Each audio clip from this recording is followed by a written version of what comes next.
नमस्कार, लोकसंदेश न्यूज चॅनलमध्ये आपलं स्वागत आहे. पाहूयात आजची विशेष बातमी. सातारा शहरात ठिकठिकाणी रस्त्यावर कचऱ्याचे ढीग पाहायला मिळत असून या कचऱ्यामुळे सर्वसामान्यांना मोठा त्रास होत असून सदरचा कचरा तात्काळ उचलावा आणि सातारा शहरात स्वच्छ व्हावं यासाठी श्रीमंत छत्रपती सौ वेदांतिका राजे भोसले आक्रमक झालेल्या असून त्यांनी याबद्दल सातारा नगरपालिकेच्या आरोग्य विभागाच्या अधिकाऱ्यांची कानउघडणी करून तात्काळ सातारा शहरातील कचरा हटवावा आणि रस्त्यावर कचरा टाकणाऱ्यांवर कठोर कारवाई करावी अशा सूचना केल्या आहेत.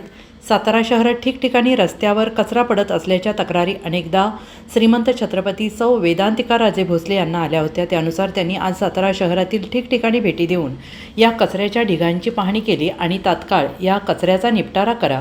या पुढील काळात रस्त्यावर कचरा टाकणाऱ्या नागरिकांना नोटिसा बजावून त्यांच्यावर कारवाई करा. सातारा शहराच्या स्वच्छतेसाठी शहरातील नागरिकांनी पुढाकार घेऊन देखील हे शहर स्वच्छ होण्यासाठी प्रयत्न करावेत, तरच सातारा शहर स्वच्छ आणि सुंदर तसेच आरोग्यदायी बनेल आणि त्यामुळे आगामी काळात नागरिकांनी देखील स्वच्छतेसाठी आपला हातभार लावावा असे आवाहन सौ वेदांतिका राजे भोसले यांनी या वेळेला बोलताना केलं आहे. आज पाहणी करते असं नाही आहे.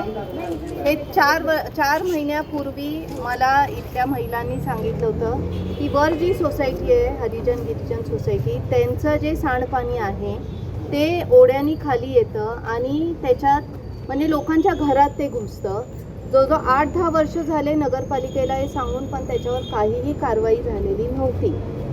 त्याच्यानंतर बापट साहेब मला म्हटले की त्याची कारवाई आम्ही करतोय, तिथं आम्ही पूर्ण बंदिस्त बांधकाम करतोय. त्याच्यावर त्यांचं म्हणजे नागरिकांचं असंही म्हणणं होतं की ते लोक कचरा टाकतात, घाण टाकतात, वारंवार सांगून पण ते उचलला जात नाही. म्हणून आज त्यांच्या सांगण्यावरून त्यांच्या सांगण्यावरून मी आज आली आहे. ते खरंच तशी परिस्थिती आहे का बघायला, आणि खरंच ती परिस्थिती आहे. म्हणजे त्यांचं सांडपाणी ह्या लोकांच्या घरात जाऊन त्यांनी का सोसावं. आणि हे पाईपलाईन मंजूर आहे, पण ती 2 फुटाची मंजूर पाईपलाईनमध्ये काही उपयोग होणार नाही, कारण का परत ते पाणी अडणार आहे, ते तुंबणार आहे पुढं येऊन आणि परत त्या लोकांच्या घरात ते घुसणार आहे. तर ह्याच्यावर कायमचा तोडगा काहीतरी निघाला पाहिजे. बापट साहेबांनी सांगितलं की आम्ही ती पाईपलाईन मोठी करतो, ज्या तिथं वर 2 टाक्या आहेत सॅनिटेशनच्या त्या पण मोठ्या करतो, म्हणजे ती त्यांना म्हणजे तशी सुविधा होईल. पण त्याच्याहून जास्त माझं म्हणणं आहे की ज्या सोसायट्या असं त्यांचं सांडपाणी बाहेर सोडतात, दुसऱ्या नागरिकांना त्रास होतो, त्या सोसायट्यांवर कारवाई व्हावी. जिथं जिथं लोक बाहेर कचरा टाकतात त्या लोकांवर कारवाई व्हावी, कारण का कुठलाही गरीब माणूस स्वतःचा कचरा बाहेर टाकत नाही. त्यांच्याकडे तेवढा कचरा करायचे पैसेच नसतात. ह्याचे जर तुम्ही कचरा बघितला तर ह्याच्यात प्रामुख्यानं भारी दारूच्या बाटल्या असतात, तिथं तर गाद्या पडल्यात, डायपर्स पडलेले आहेत. अशा गोष्टी हे गरीब टाकत नाही. हे सुशिक्षित माणूस स्वतःचं म्हणजे काम हलकं करायला म्हणून वाटेल तिथं टाकतात. ही गोष्ट थांबली नाही तर तुमचं शहर कसं सुंदर होणार आहे.